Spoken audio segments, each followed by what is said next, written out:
Everyone, good evening guys, good evening, नमस्ते। कैसे हैं सभी लोग? मेरी आवाज आ रही है ठीक से? सभी को एक बार जल्दी से कमेंट में बता दो। Am I audible to everyone guys? Am I audible to everyone?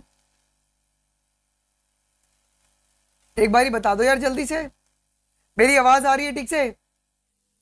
अरे यार थोड़ा सा लेट क्या हो गया, तुम एकदम बवंडर क्रिएट कर दिए हो। आवाज ठीक से आ रही है? Yes. So good evening guys, good evening, good evening, good evening. आज हम लोग प्लांट फिजियोलॉजी का चैप्टर खत्म करने वाले हैं, plant growth and development.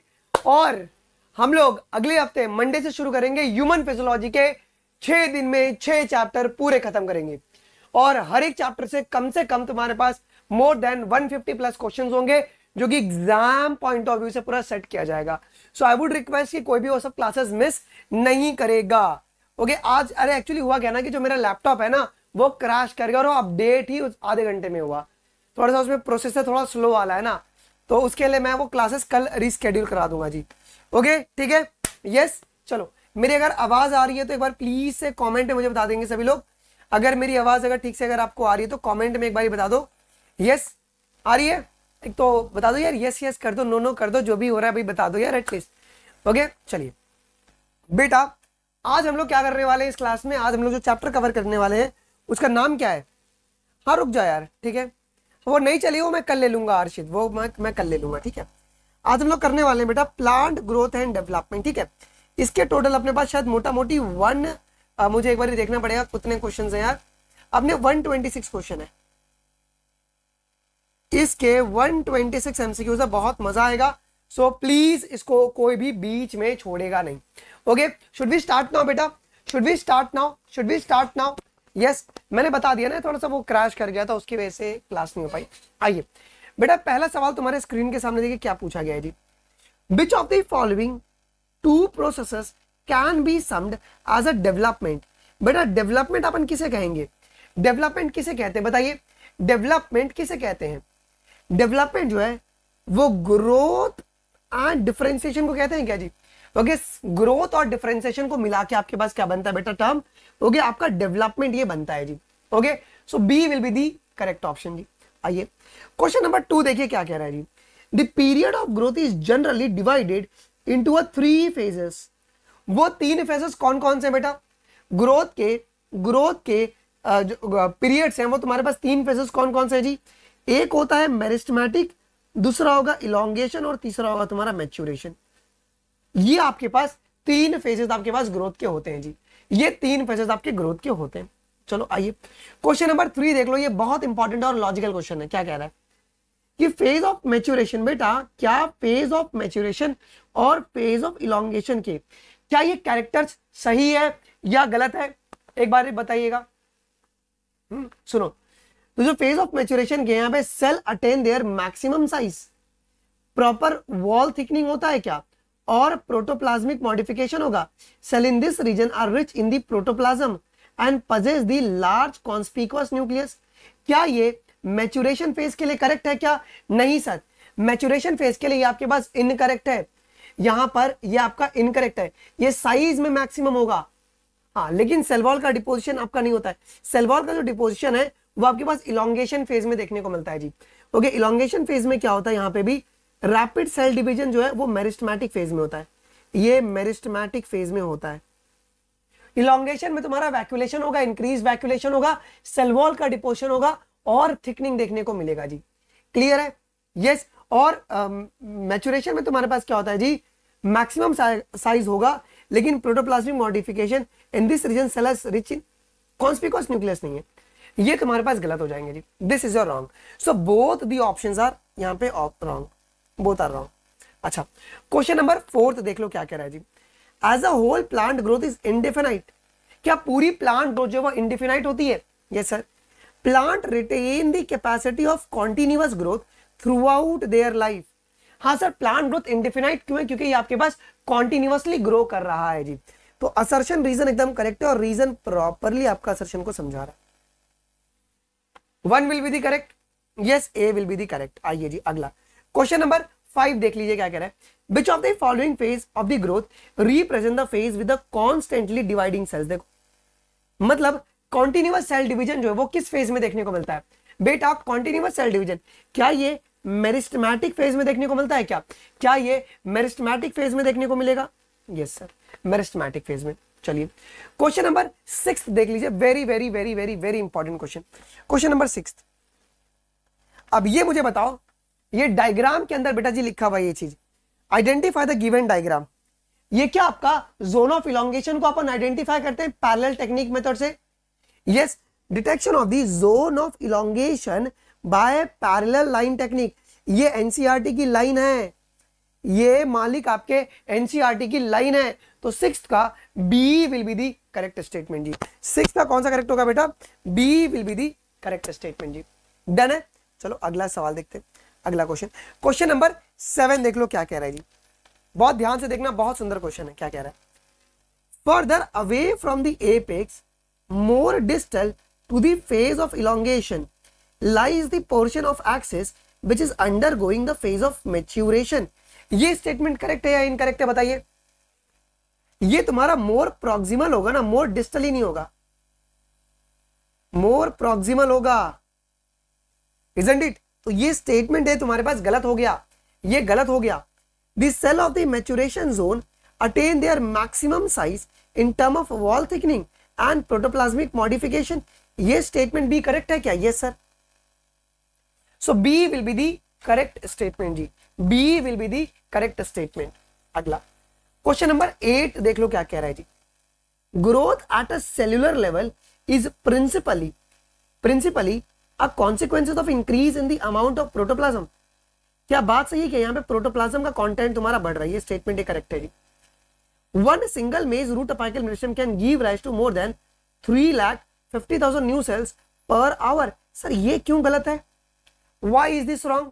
Why is this wrong? वो 17,500 न्यू सेल होंगे बेटा, ये आपके पास 17,500 न्यू सेल्स हो गए। तो स्टेटमेंट ए करेक्ट है, स्टेटमेंट बी इनकरेक्ट है जी। Cell tissue arising out of the same meristems have a different structure at maturity. The phenomena is plant is called. इस फिनोमिना को अपन क्या कहते हैं बेटा बताइए?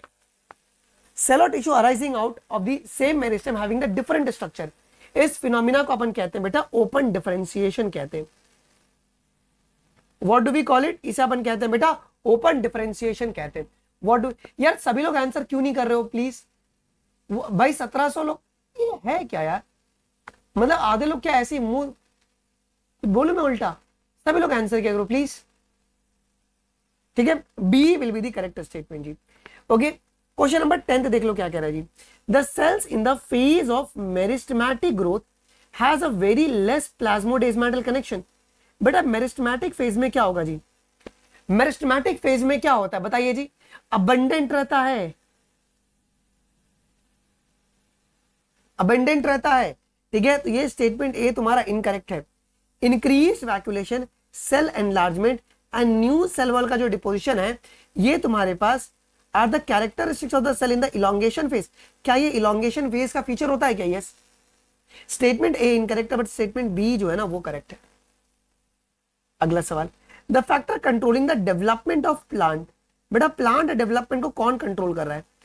प्लांट डेवलपमेंट को कौन कंट्रोल कर रहा है बताइए? प्लांट डेवलपमेंट को कौन कंट्रोल कर रहा है जी? क्या वो बोथ है, इंट्रिंसिक मतलब इंटरनल फैक्टर और तुम्हारा एक्सट्रिंसिक, दोनों आपका कंट्रोल करता है?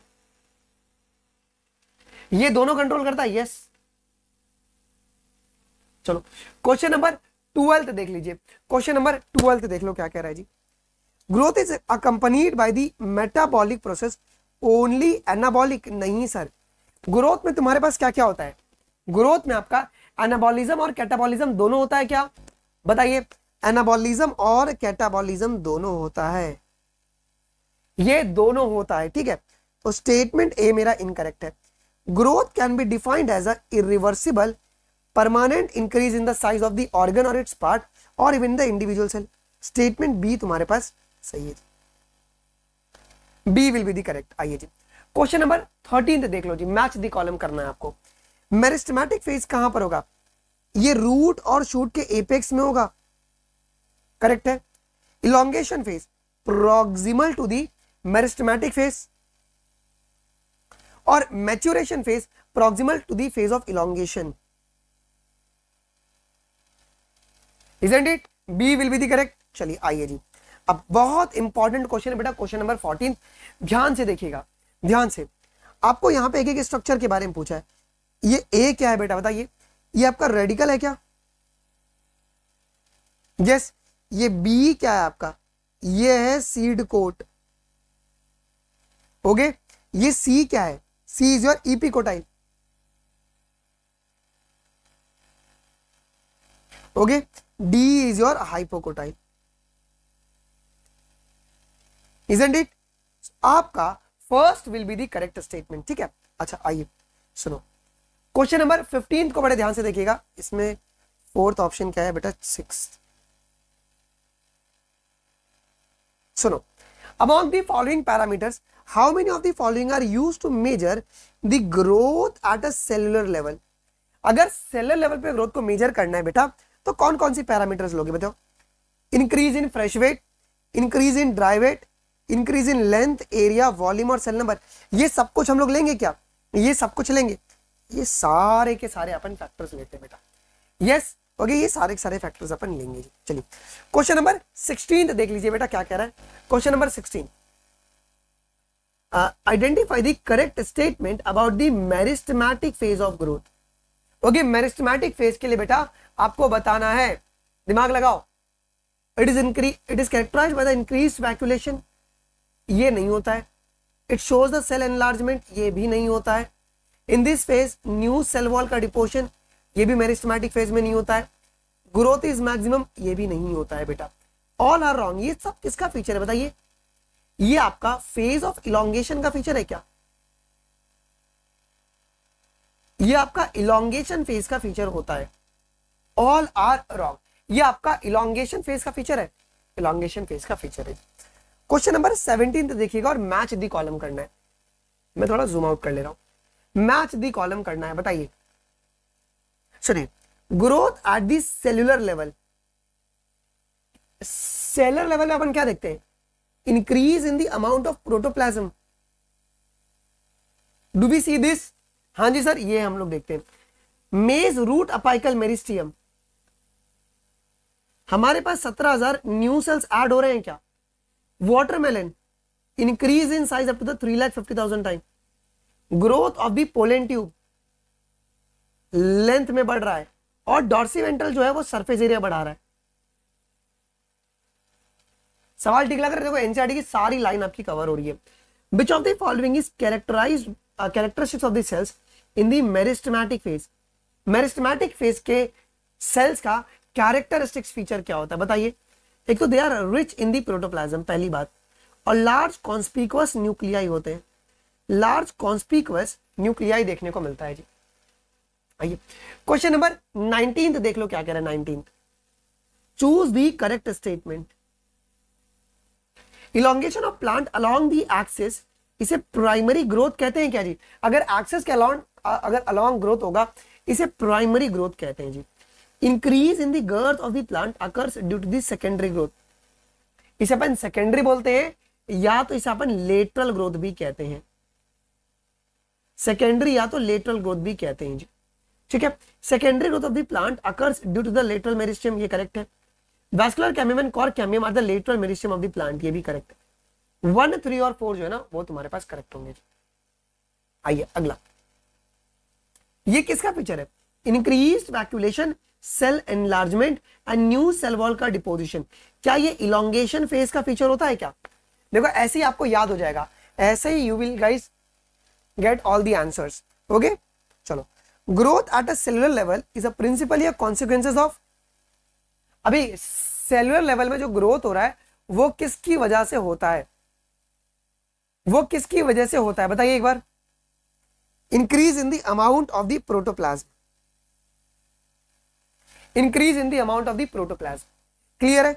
अगला क्वेश्चन नंबर 22 देखिएगा, बहुत सुंदर क्वेश्चन है, दिमाग लगाना है। क्वेश्चन नंबर 22 क्या पूछा हुआ है अपने को? कितने स्टेटमेंट करेक्ट है with respect to the growth in the plants? कितने स्टेटमेंट करेक्ट है? Plant retain the capacity for unlimited growth throughout the life, ये करेक्ट है। Meristem cells in the plant have the capacity to divide and self perpetuate, ये भी correct है। Presence of meristem at certain location in their body enables the plant to grow, ये भी correct है। New sales are always being added in the open form of the growth, ये सारे के सारे स्टेटमेंट तुम्हारे करेक्ट हैं, ये सारे के सारे स्टेटमेंट आपके करेक्ट हैं। क्लियर है? चलो, व्हाट डिस्क्राइब्स द ग्रोथ, बेटा ग्रोथ का मतलब क्या होता है? ये इरिवर्सिबल परमानेंट इंक्रीज होता है क्या साइज में? ये इरिवर्सिबल परमानेंट इंक्रीज होता है आपका साइज में, होता है। चलो जी, अब यार इसको है ना यहां पे उतार देता हूं मैं, और फिर है ना उस ग्राफ को समझते हैं।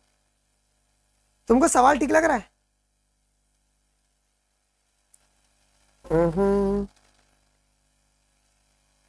Okay, is it visible guys? Question number 24 तुमको दिख रहा है? मैं थोड़ा साइड में हट जाता हूं, दिख रहा है ना, विजिबल है ये? चलो, क्या कह रहा है?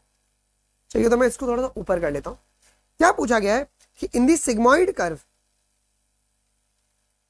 इन the sigmoid curve the numerical indicates that sequence of event choose the correct. बेटा ये फर्स्ट क्या है जी? ये फेज ऑफ स्लो ग्रोथ होता है क्या? ओके, लैग फेज है।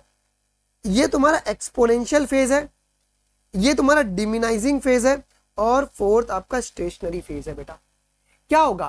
क्या मेरे पास 24 का ए हो जाएगा क्या जी? क्या 24 का first will be the correct statement? Yes. चलिए अगला सवाल जी, अगला सवाल क्वेश्चन नंबर 25 को देखो। 25 क्या कह रहा है जी? Question number 25, the simplest expression of the arithmetic growth is exemplified by the root elongation at the constant rate। क्या ये बात सही है क्या? जो सिंपलेस्ट एक्सप्रेशन है अर्थमेटिक ग्रोथ का, उसका आप लोग root constant, because linear curve बन रहा है ना, okay, L T is equal to L not plus R T.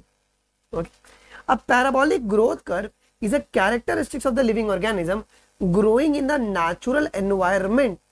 Sir statement B क्यों इनकरेक्ट है बताइए? पैराबोलिक ग्रोथ नहीं होता है वो आपका सिग्मोइड ग्रोथ होता है, वो सिग्मोइड ग्रोथ होता है, पैराबोलिक नहीं होता है। ओके, यस, ठीक है। आइए जी, देखिए ये बात आप लोग ध्यान में रखेंगे। अच्छा बेटा, यहाँ पे एक्सप्रेशन में ई का मतलब क्या होता है? What does E means? E का मतलब क्या होता है बताइए? ई का मतलब है बेस ऑफ नेचुरल लॉग। 27 देखो, ये कौन सा ग्रोथ है बेटा? ये आपके पास अर्थमेटिक ग्रोथ है क्या? देखो लीनियर ग्राफ बना है यहाँ पे, L T is equal to L not plus R T, वो इक्वेशन आपका यहाँ पे लग जाएगा। ठीक है, चलिए जी। अब यार ये सवाल सुनो, बहुत सुंदर क्वेश्चन है, बहुत सुंदर क्वेश्चन है। Let consider two leaves A and B having a area 7 centimetre square and 20 centimetre square respectively. मतलब जो लीव ए है उसका जो सरफेस एरिया है, एरिया जो है वह है 7 सेंटीमीटर, और मेरे पास बी लीफ का है 20 centimetre. After 3 days of the growth, it is found that the area has become the 14 centimetre and 30 centimetre. मतलब क्या हुआ यहाँ पे? तो ये बताओगे सबसे ज्यादा आपका एब्सोल्यूट ग्रोथ रेट किसने शो किया है? आपका एब्सोल्यूट ग्रोथ रेट किसने शो किया है जी? दिमाग लगाओ, किसने शो किया है जी? अगर तुम बड़े गौर से देखोगे, अगर तुम बड़े गौर से देखोगे, ये आपका तो 7 सेंटीमीटर स्क्वायर ग्रो किया, और ये आपका 10 सेंटीमीटर स्क्वायर ग्रो किया ना। तो कौन से लीफ का एब्सोल्यूट ग्रोथ रेट ज्यादा है? बी का ना। देखो ना, पहले वो 7 था, बाद में 14 हुआ, लेकिन पहले वो 20 था, अब ये तुम्हारे पास 30 हो गया है, तो वो 10 सेंटीमीटर स्क्वायर ज्यादा ग्रो किया है ना। ओके राम सिंह, आ जाएगा वो, आपका रिकॉर्डिंग आ जाएगा। क्लियर है? तो B will be the correct. अच्छा अगला सुनो ध्यान से। The progeny cell following the mitotic cell division retain the ability to divide and continues to do so exemplifies। ये कौन सा ग्रोथ है बेटा? ये कौन सा ग्रोथ है? ये आपका कौन सा ग्रोथ है?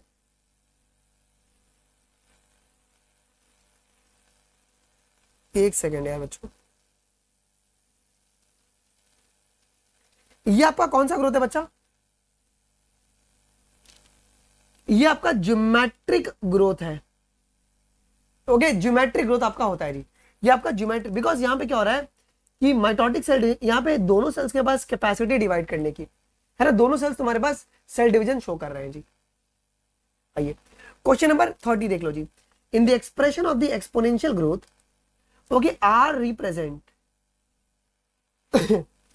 रिप्रेजेंट्स रिलेटिव ग्रोथ रेट, ये रिप्रेजेंट कर रहा है relative growth rate. Measurement and the comparison of the total growth per unit time, per unit time इसे क्या कहते हैं, per unit time, the measurement and the comparison of the total growth per unit time, इसे अपन absolute growth rate कहते हैं, AGR, absolute growth rate कहते हैं, इसे कहते हैं। चलो अगला सवाल देखते हैं, अगला सवाल अब बहुत ही लॉजिकल क्वेश्चन है, दिमाग लगाना। 32 देखो क्या कह रहा है, in the dash growth, in the arithmetic growth, in the arithmetic growth following mitotic cell division, one daughter cell continue to divide, एक divide कर रहा है, while other differentiate, and the simplest expression of the growth is exemplified by the root elongation at constant rate। जो दूसरे हैं वो तुम्हारे mature करके डिफरेंशिएट कर रहे हैं, हमारे पास option number B will be the correct. चलिए आइए, ये कौन सा ग्रोथ है बताइए, ये अर्थमेटिक है कि ज्योमेट्रिक है? तो क्या दोनों सेल्स डिवाइड कर रहे हैं क्या? आपके दोनों सेल्स डिवाइड कर रहे हैं, ज्योमेट्रिक है ये ज्योमेट्रिक है। आइए ये लेबल करना है बेटा, ये सवाल आपका बहुत इंपॉर्टेंट है, अगले साल के सवाल बन सकता है। कल से ना ब्लूटूथ माइक पहनेंगे। 34 देखना, ये ए क्या है बेटा, जाइगोट डिवाइड कर रहा है, B is your geometric phase है, और सी जो है ना ये आपका अर्थमेटिक फेज है। So B will be the correct statement, B will be the correct statement. Shivam Raj, book delivery शुरू हो गया है, डिस्पैचिंग सबका आज ही तो आया है सबको notification. Efficiency index in a geometrical growth is the ability of plant to produce. Efficiency index का मतलब क्या होता है, what do you mean by efficiency index, कि न्यू प्लांट मटेरियल कितने प्रोड्यूस हो रहे हैं। Relative growth rate and absolute growth rate are the two ways. तो ये कैसा कंपैरिजन है, क्वालिटेटिव है या क्वांटिटेटिव है? ये कैसा कंपैरिजन है, ये तुम्हारा क्वांटिटेटिव कंपैरिजन है between the growth of living system, ये क्वांटिटेटिव कंपैरिजन है between the growth of living system. Clear है? आइए जी क्वेश्चन नंबर 37 देख लीजिए बेटा, ये बहुत इंपॉर्टेंट सवाल है। Match the column 1 with column 2, लगाओ। अर्थमेटिक ग्रोथ ये क्या होगा, L T is equal to L not plus R T. Geometric growth W1 is equal to W nought E raise to R T. Growth rate को कैसे represent करते हैं अपन, क्या ये आपका R से रिप्रेजेंट होता है और ये नेचुरल। 37 का D will be the correct, isn't it. चलो अगला, ये क्या कह रहा है, दिमाग लगाना है यहाँ पे। मेरे को ऐसा लग रहा है ना मैं माइक लेकर ना गिरूंगा। Quantitative comparison between the growth of living system can be made in the 5 ways. हम लोग क्वांटिटेटिव कंपैरिजन क्या 2 तरीके से करते हैं क्या, 5 तरीके से नहीं करते, 2 ही तरीके से करते हैं, not in a 5 ways. Statement है इनकरेक्ट है। Measurement and the comparison of the total growth per unit time is called absolute growth rate, ये सही है, sorry B will be the correct statement. कौन कौन से एब्सोल्यूट ग्रोथ रेट और relative growth rate है कि नहीं बेटा? अब ये बताओ ये कौन सा है जी, ये अर्थमेटिक होता है क्या? ये आपका अर्थमेटिक है, ये जो ग्रोथ है ये आपके पास अर्थमेटिक ग्रोथ है। Done. In which of the following type only one daughter cell continues to divide while other differentiate and matures. ये किस में हो रहा है, ये अर्थमेटिक में हो रहा है क्या? क्या ये अर्थमेटिक में हो रहा है? क्या ये अर्थमेटिक में हो रहा है क्या? अर्थमेटिक में हो रहा है। एक डिवाइड करेगा एक डिफरेंशिएट करेगा, अगर दोनों डिवाइड कर रहे हैं तो क्या होगा, ज्योमेट्रिक होगा। शिवम देख लेता हूं मैं, just give me some time, class के बाद देख लेता हूं मैं। Water help in the enzymatic activities needed for the growth by. Water कैसे हेल्प करेगा बेटा? तो वाटर क्या तुम्हारा मीडियम प्रोवाइड करवा रहा है? क्या वाटर मीडियम प्रोवाइड करा रहा है? Yes sir. Which of the following is not necessary for the plant growth? Water, oxygen और ये सब कुछ चाहिए उसको ये सब कुछ चाहिए बेटा। अब जो टॉपिक अभी अपन करने वाले क्वेश्चन बेटा, ये थोड़ा ध्यान से 100% गारंटी सवाल इसके ऊपर आता है। जो ड्रॉपर्स है उनको पता होगा रीडिफरेंशिएशन डी-डिफरेंशिएशन पे कितने सवाल बनते हैं। अरे यार ये क्यों नहीं आया?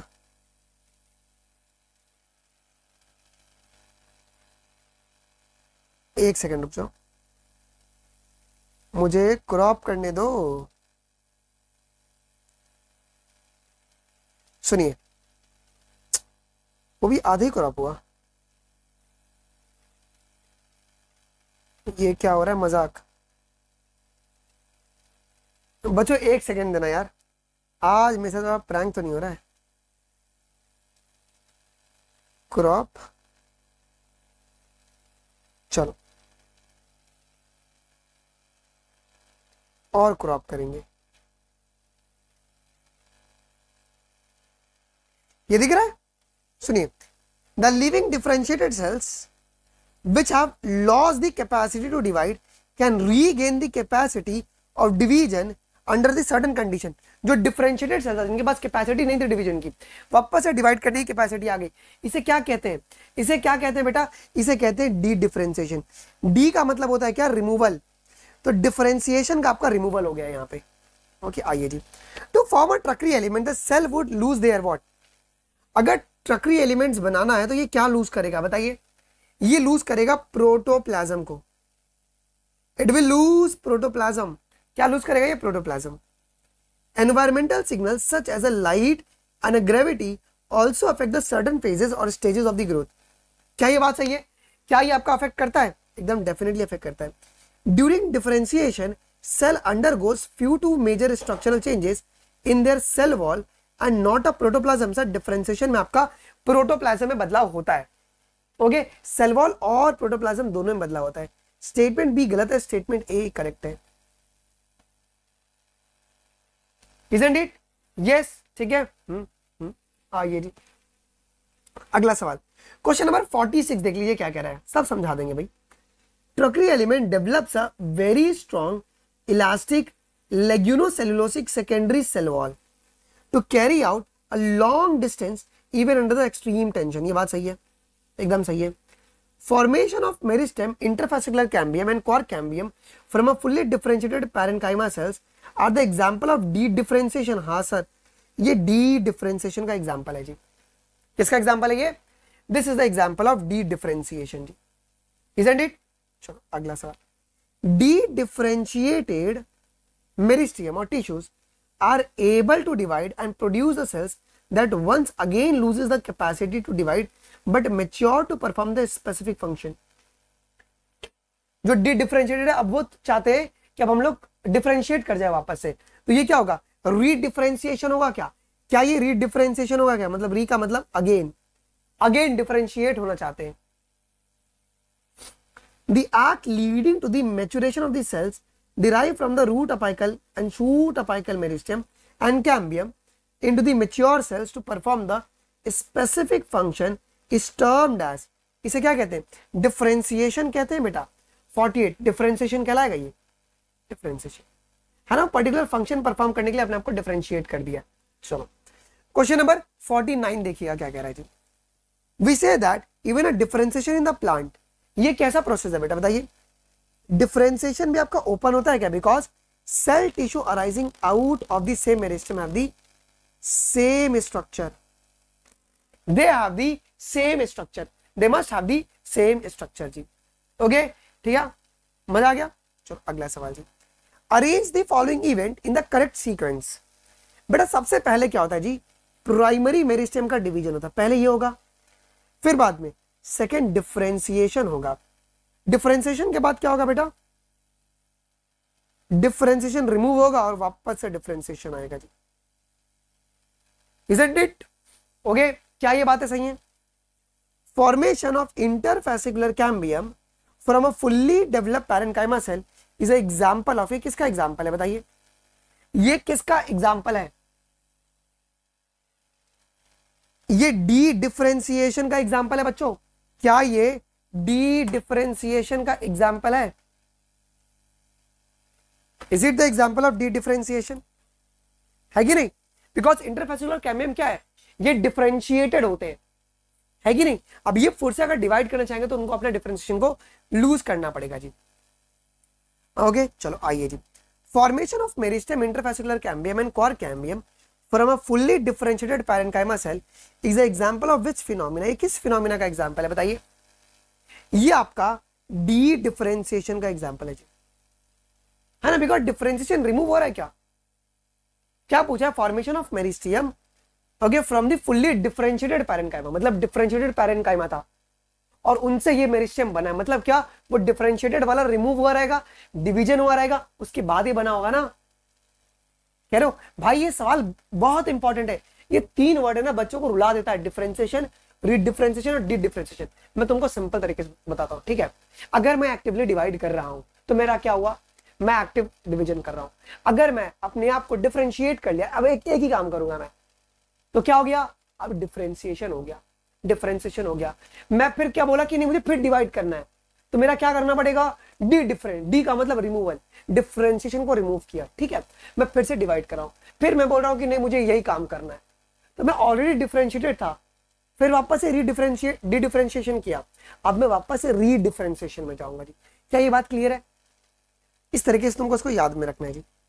इन दी प्लांट शोइंग, अच्छा आइए प्लास्टिसिटी के बारे में बात करते हैं। प्लांट शोइंग दी प्लास्टिसिटी कौन होगा? बोल लो। Heterophyllous development is according to the environment, ये बात सही है। The leaves of the juvenile plant are different in shape from those in the mature plant. ये दोनों के दोनों तुम्हारे पास करेक्ट है जी, क्लियर है? ओके ठीक है, आइए जी अगला आगे बढ़ते हैं जी। हाँ क्वेश्चन नंबर 54 देख लो क्या कह रहा है जी। बेटा हेट्रोफिलस इन दी कॉटन, ये किसका एग्जांपल है?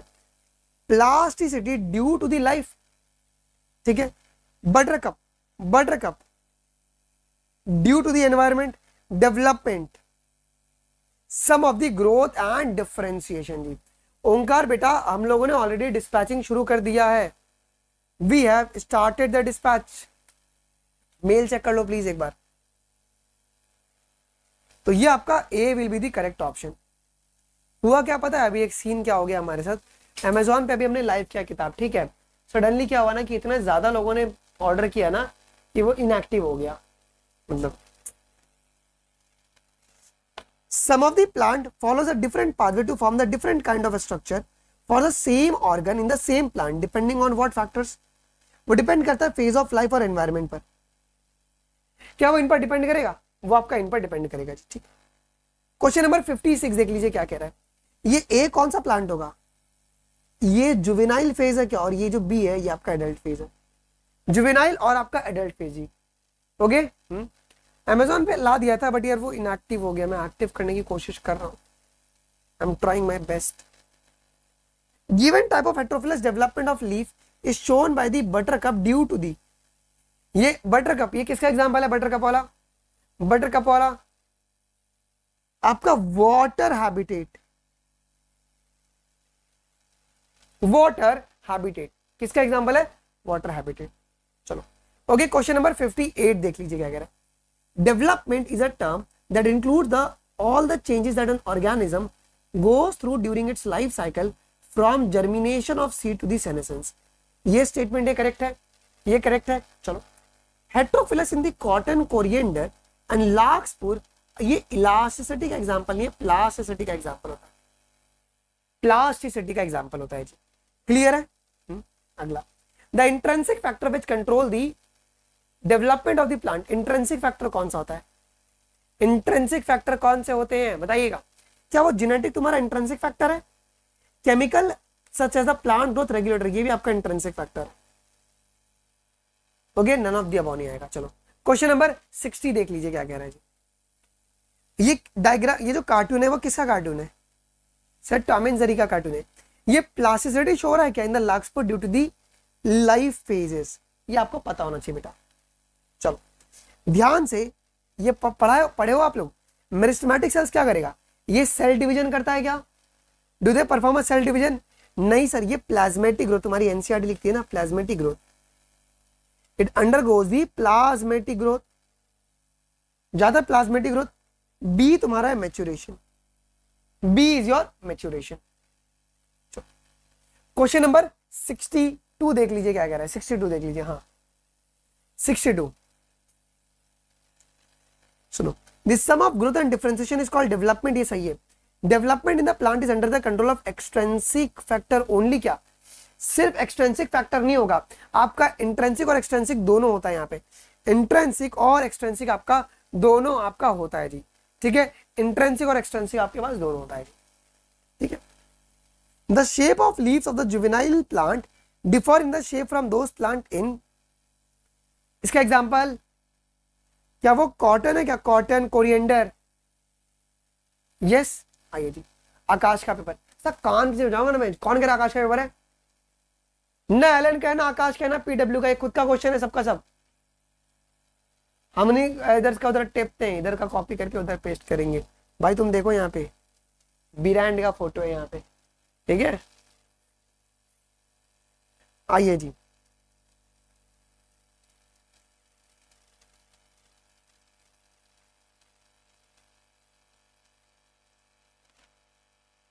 क्वेश्चन नंबर क्या 62 का सी? हाँ सी होगा ना। चलो आ जाओ, मैच दी कॉलम। आइए कीजिए मैच दी कॉलम। क्या कह रहा है 64 का मैच दी कॉलम? हाँ रुक जा, उनका रुक जा भाई, रुक जा, इस्लाम मत कर please. Extensive factor for the growth, light, temperature और वाटर होगा। Intrinsic factor for the growth, ये जेनेटिक होंगे क्या? Heterophily, plasticity. B will be the correct. Heterophily can be seen in. बेटा हेट्रोफिली कहां पे देखने को मिल सकता है? हेट्रोफिली कहां पे देखने को मिल सकता है? कोरिएंडर, लार्कस्पूर और बटरकप मिल सकता है। अगला, which one of the following plant does not shows plasticity? कौन प्लास्टिसिटी शो नहीं करता? मेज कभी शो नहीं करता, हमने नहीं पढ़ा है, मेज कभी शो नहीं करता। Question number 67, difference in the shape of the leaves produce in the air and those produced in the water in the buttercup also represent the heterophilous development due to the phase of life। Sir ये statement क्यों गलत है? Why is this wrong? ये तुम्हारा due to the phase of environment होगा ना, water और आपका एयर, एनवायरमेंट होगा ना, लाइफ नहीं होगा जी। Development in the plant both growth and differentiation is under the control of intrinsic and extrinsic factor. Statement है गलत है, बट स्टेटमेंट बी जो है ना वो करेक्ट है। स्टेटमेंट बी तुम्हारा करेक्ट है जी। आइए अगला, क्वेश्चन नंबर 68। नहीं मुझे करना पड़ेगा, अगर कोई कोचिंग वाला अगर मेरा टिपता है क्वेश्चन, मैं सीधा बना दूंगा वीडियो पे। नहीं यार, मतलब बच्चों का भला होना चाहिए, मेरा यही मानना है। Charles Darwin and Francis Darwin, बेटा इन्होंने क्या किया था? इन्होंने फोटोट्रॉपिज्म के बारे में बात की थी in the canary grass. F W. Went, इन्होंने ऑक्सीन को आइसोलेट किया था। E. Kurosawa, rice seedling. F. Skoog is coworkers, internodal segment और कजन्स, वोलेटाइल सब्सटेंस। क्या बी तुम्हारे पास? सॉरी बी कह रहा हूं, oh my God, C will be the correct. Question number 69। चलो बेटा, जो पीजीआर के क्वेश्चन होता है ना, इसमें मैच दी कॉलम बहुत ज्यादा आता है, इसमें मैच दी कॉलम आपके बहुत ज्यादा आते हैं जी। ठीक है, आइए इंडोल कंपाउंड कौन है? इंडोल कंपाउंड, ये इंडोल एसिटिक एसिड है। Adenine derivative N6 furfuryl aminopurines. Derivative of carotenoids abscisic acid और terpenes gibberellic acid. Okay, N6 furfuryl aminopurines, 2,4 dichlorophenoxy acetic acid और इंडोल 3 एसिटिक एसिड। ये किसके एग्जांपल्स है respectively? ये किसके एग्जांपल्स हैं? देखो आकाश का बच्चा आ गया, बादल। आइए देखो, अगर आप बात करोगे तो 6 फॉरफिराइल अमीनोप्यूरिन जो है वो काइनेटीन,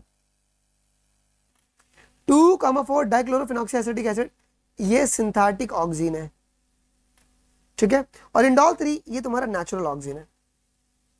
Which of the following is shown by the growth promoters?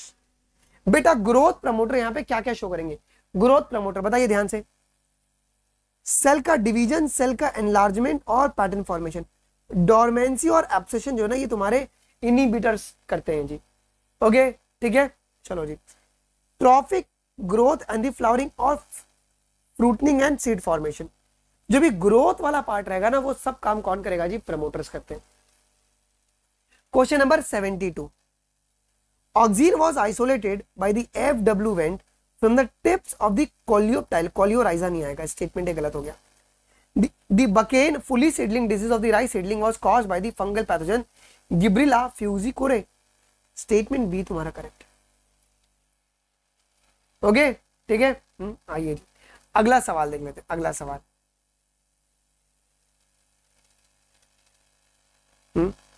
The bacterial pathogen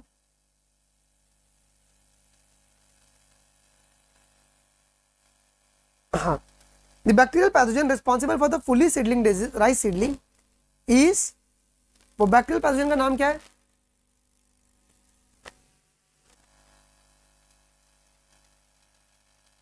दिमाग लगाओ, ये गिबरेलिया फ्यूसिकोरी है क्या? गिबरेलिया फ्यूसिकोरी होगा? ये इनकरेक्ट है। पहली बात तो ये फंगल था ना, ये बैक्टीरियल था ही नहीं, ये तो फंगल पैथोजन है, बैक्टीरियल पैथोजन था ही नहीं। ये हो गया, मुंह बन गया, ठीक है। चलो क्वेश्चन नंबर 74 देखो क्या कह रहे हैं जी। पता ही ना स्टेटमेंट का कि पहले में क्या है दूसरे में क्या है। Okay, Skoog and Miller identify and crystallize the cytokinins promoting active substance and they termed as kinetin. ये बात सही है गलत है? ये बात सही है गलत है? इन्होंने लेटर आइडेंटिफाइड एंड स्कोगी और मिलर, इन्होंने आगे चल के आइडेंटिफाई किया था। दे letter identified and crystallised the cytokinins promoting active substance, और उसका नाम ये आगे चल के उन्होंने किया था। Cousins confirm the release of the non volatile, sir वो वोलेटाइल था। दोनों का दोनों तुम्हारे पास गलत। ये कैरेटीन नहीं होगा ना, काइनेटीन होगा ना, काइनेटीन। ओके, आपके पास दोनों का दोनों स्टेटमेंट जो है वो गलत है। Both are wrong. Okay, both are incorrect. चलो select the correct statement regarding the auxin. Auxin के रिगार्डिंग करेक्ट स्टेटमेंट क्या होगा? Auxin, auxin promote the flowering in the pineapple and promote the abscission of new leaves. New leaves का abscission नहीं करवाता ये, older new leaves को तो prevent करेगा ना, ओल्डर लीव्स का ये एब्सेशन करवाएगा जी। Auxin controls the dicot weed, ये करेक्ट है। Fruit and leaf drop at early stage can be prevented by the application of, किसके एप्लीकेशन से आप प्रिवेंट कर सकते हो? ऑक्सीन के एप्लीकेशन से। सुनो दिमाग लगाओ, ये जो प्लांट ए है, ये डायग्राम तुम्हारी एनसीईआरटी में दिया। प्लांट ए क्या है बेटा? यहां पर आपका अपाइकल बर्ड प्रेजेंट है, यहां पर आपका अपाइकल बर्ड जो है ना वो प्रेजेंट है। A plant with the apical bud intact. Clear है, इजंट इट? अगला सवाल, auxin is used by the gardener to prepare the weed free lawns but no damage is caused to the grass. क्यों? Because जो auxin है वो किसको मारता है बताइए?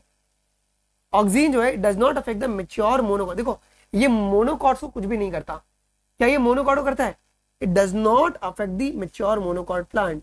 ये डाइकॉट वीड्स के लिए ना माता में उनके लिए उनको खत्म करवा देता है। चल अगला, चूज दी करेक्ट स्टेटमेंट। कौन सा स्टेटमेंट करेक्ट है जी? ऑक्सीन जो है वो ग्रीक वर्ड से लिया गया। ऑक्सीन इसका मतलब है to grow, was first isolated from the human urine, ये करेक्ट है। इंडोल एसिटिक एसिड और आईबीए जो है इंडोल ब्यूट्रिक एसिड, ये प्लांट से ऑब्टेन, ये नेचुरल ऑक्सीन है। Okay, and naphthalene acetic acid and 2,4 dichlorophenoxy acetic acid, ये सिंथेटिक ऑक्सीजन है क्या? करेक्ट, सारे के सारे करेक्ट है। Decapitation is widely used for, decapitation is widely used for tea plantation और हेज मेकिंग के लिए यूज करते हैं। किसके लिए? टी प्लांटेशन और हेज मेकिंग के लिए यूज किया जाता है जी। चलो क्वेश्चन नंबर 81 देख लीजिए। 81 क्या कह रहा है जी? 81, auxin help to prevent the fruit and leaf drop at early stage, ये करेक्ट है। करेक्ट है। Auxin promote the abscission of the older mature leaves and fruit, ये भी करेक्ट है। बट रीजन का कोई भी एक्सप्लेनेशन असर्शन नहीं है, तो B would be the correct. Okay ठीक है, चलो जी आइए जी, एक मिनट मैं तुमको ना बताता हूँ, मैं तुमको सीधा स्क्रीन पे दिखाता हूँ, सारी की सारी किताबें डिस्पैच हो चुकी हैं। यू विल भाई, अब जैसे कि हमने कल डिस्पैच आउट किया हुआ है, तो वो एक दिन में हवा से नहीं पहुंचेगा ना, मुंबई से डिस्पैच होता है, तो कुछ किताबें थोड़ा सा 1-2 दिन लगेगा ना।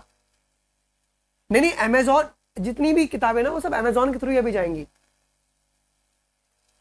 तो भाई मैं क्यों, मैं तुम्हारा पैसा लेके कुछ करूंगा क्या, या मैं तुम्हारा किताब रख के कुछ कर लूंगा, नहीं ना। Okay, among the following which is the function of oxygen. Oxygen का यहाँ पे फंक्शन कौन सा, ऑक्सीन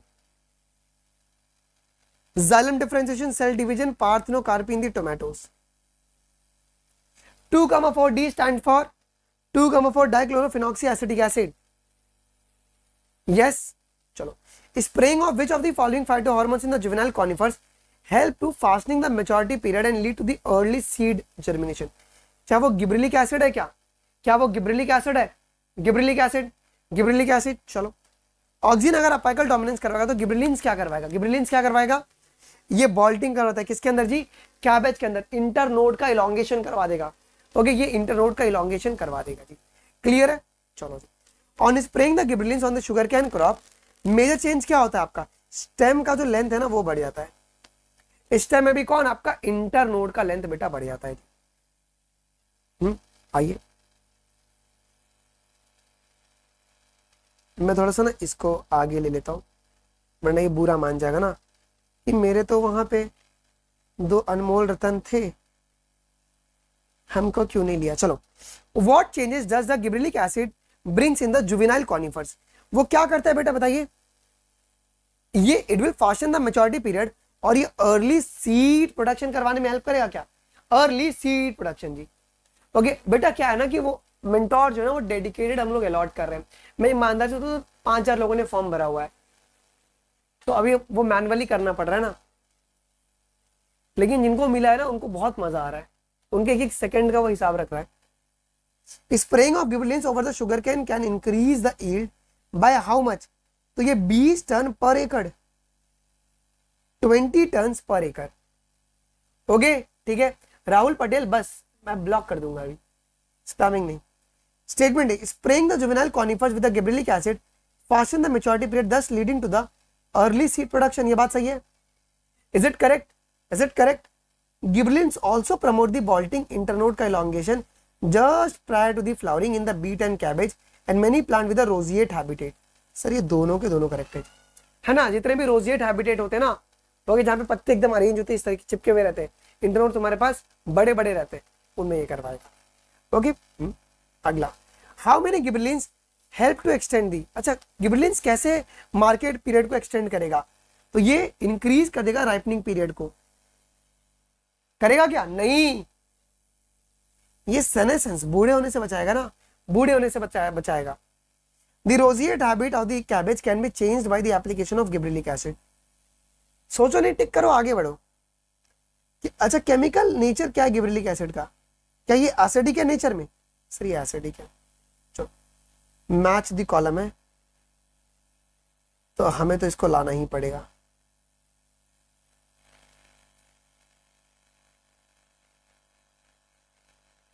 एक मिनट बच्चों,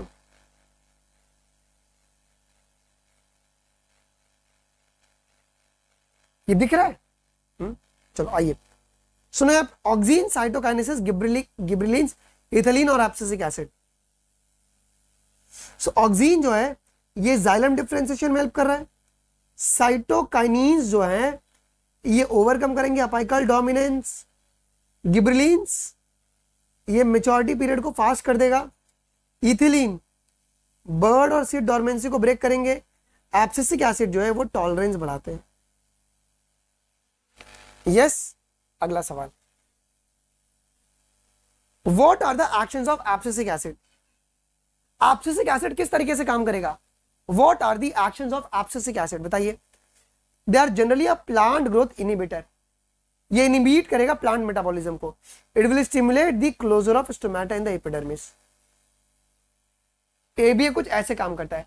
सही दूर, आज सेल की क्लास चालू हुई थी, आधे घंटे के अंदर क्या हुआ ना, वो लैग कर गया, हमारा पीसी ना क्रैश कर गया था, तो वो हम कल ले लेंगे।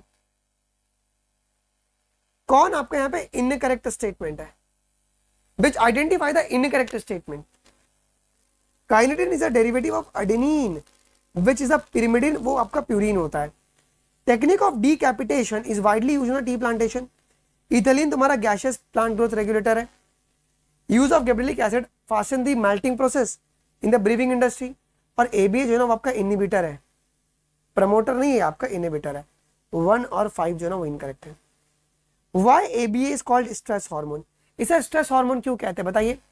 Because it increase the tolerance of the plant to the various kind of stress. C मत बोलना, ओके? रिमूव नहीं करता, ये टॉलरेंस को बढ़ाता है. सी नहीं होगा, सी नहीं होगा. ओके यस, ये बात ध्यान में रखना जी. ठीक है, चलिए जी. हर्षिता क्यों कर रहे हो यार? मत करो ना प्लीज. ये बच्चे पढ़ रहे हो, तुम लोग यार डिस्ट्रैक्ट कर रहे हो. अगला, AB act antagonistic to the gibberellic acid. क्या गिबरेलिक एसिड होगा? आइए.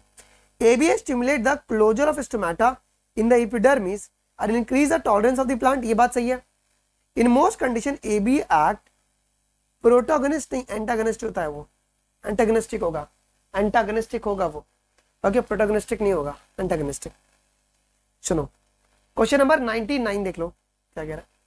ABA is used to initiate the flowering and for synchronizing the fruit set in the pineapple. ABA ये काम कभी नहीं करता. ये काम ABA करता है क्या? ABA कभी नहीं करता. ये काम इथिलीन करता है. Ethylene promote the male flower in the cucumber. ये काम कौन करेगा? ये मेल फ्लावरिंग वाला काम फीमेल. पहली बात तो अगर आपको ईल्ड बढ़ाने का है तो इथिलीन जो है ना वो तुम्हारे पास female flowering, female flower, male flower नहीं ना, फीमेल, ये फीमेल फ्लावर को प्रमोट करेगा. तो दोनों के दोनों स्टेटमेंट तुम्हारे गलत है. Both are incorrect. अच्छा, how many PGRs help in the. अच्छा, कौन यहाँ पे सेनेसेंस को डिले करेगा और कौन प्रमोट करेगा सेनेसेंस को, आपको ये बताना है बेटा. सुनो जी, हमारे पास सेनेसेंस को डिले कौन करेगा जी? एक तो गिबरेलिन्स करेगा डिले, और कौन करेगा बेटा? और साइटोकाइनिन्स करेंगे. प्रमोट कौन करेगा सेनेसेंस को? प्रमोट कौन करेगा जी? इथिलीन करेगा सेनेसेंस को प्रमोट, और आपके पास ABA करेगा. ओके, ये लोग करेंगे क्या? चलो सपने में गाइड करो. ठीक है, आगे कर बढ़ो बेटा. और 26 क्वेश्चन है जहां पे अपन साइटोकाइनिस और इथिलीन के ऊपर और क्वेश्चंस करेंगे. Kinetin was first discovered from. Kinetin क्या नाम है? Kinetin was first discovered from, कहां से? From the autoclaved herring sperm DNA. Autoclaved, okay, herring sperm DNA जी. क्लियर है? ये बात एक आपको ध्यान में रखना है. एक मिनट में देखता हूं भाई, अमेजोन वाले एक्टिव क्यों नहीं कर रहे हैं? कर दो ना, हमने क्या तुम्हारा. अगला, identify the correct statement. Identify the correct statement. Natural cytokinins are synthesized in the region where rapid cell division occurs. ये बात सही है. In a tissue culture, both auxin and cytokinins are used for growth and differentiation. ये भी correct है. In callus, root regeneration is promoted by auxin. ये भी correct है. Cytokinins plays a vital role in the morphogenesis in the plant. Okay, ये सारे के सारे तुम्हारे correct है. Okay, ठीक है. चलो जी आइए. Cytokinins help in delaying the leaf falling and. अच्छा, कैसे लीफ फॉलिंग को ये करेगा, डिले करेगा? कैसे? तो साइटोकाइनिन का ना के पास एक स्पेशल पावर होता है. पूछो क्या है? तो वो तुम्हारे पास न्यूट्रिएंट को मोबिलाइज करवा देता है जी. क्लियर है? ये ओवरकम कराएगा अपाइकल डोमिनेंस. नहीं, यहां पे सवाल क्या उसने पूछा है कि आपके पास सेनेसेंस, क्योंकि देखो ये ओवरकम कराएगा लीफ अपाइकल डोमिनेंस, ये भी करेक्ट है, ये करेक्ट है. बट सवाल आपको यहाँ पे क्या पूछा गया है कि सेनेसेंस से बचा रहा है. कैसे? तो न्यूट्रिएंट का मोबिलाइजेशन करवा के, न्यूट्रिएंट का मोबिलाइजेशन करवा के जी. ओके यस, ये बात आपको ध्यान में रखना है जी. अच्छा, क्वेश्चन नंबर 4 देख लो क्या कह रहा है. Natural cytokinins are synthesized in the region where rapid cell division occurs. ये बात सही है. Cytokinins promote the nutrient mobilization which inhibit the delaying, नहीं सर ये प्रमोट करेगा ना, ये गलत हो गया, ये क्या करेगा, it will help in which help in the delaying of leaf senescence. Inhibit नहीं कर रहा है, वो तुम्हारे पास हेल्प कर रहा है। स्टेटमेंट ए करेक्ट है, बट स्टेटमेंट बी जो है ना वो आपका इनकरेक्ट है। चलो क्वेश्चन नंबर 5 देख लो जी, मैच द कॉलम है। देखो, initiate the rooting in the stem cutting, ये काम ऑक्सीन करेगा। बॉल्टिंग का काम कौन करेगा, गिबरेलिन्स करेगा। और ऑटोक्लेव्ड, हियरिंग स्पर्म डीएनए जी, so QPR, isn't it? Zeatin was isolated from what? Zeatin किन से आइसोलेट हुआ है, zeatin ये कॉर्न कर्नल्स और coconut milk. Cytokinins help to produce what, cytokinins help to produce what, ये तुम्हारा कौन, ये क्या बनाता है बताइए, ये आपके पास न्यू लीव्स और क्लोरोप्लास्ट बनाएगा in the leaves, lateral shoots बनाएगा, और ये एडवेंटिशियस शूट्स भी बनाता है। ये साइटोकाइनिन से सब काम करते हैं जी। चलो किसका, क्वेश्चन नंबर 5 का करेक्ट है ना।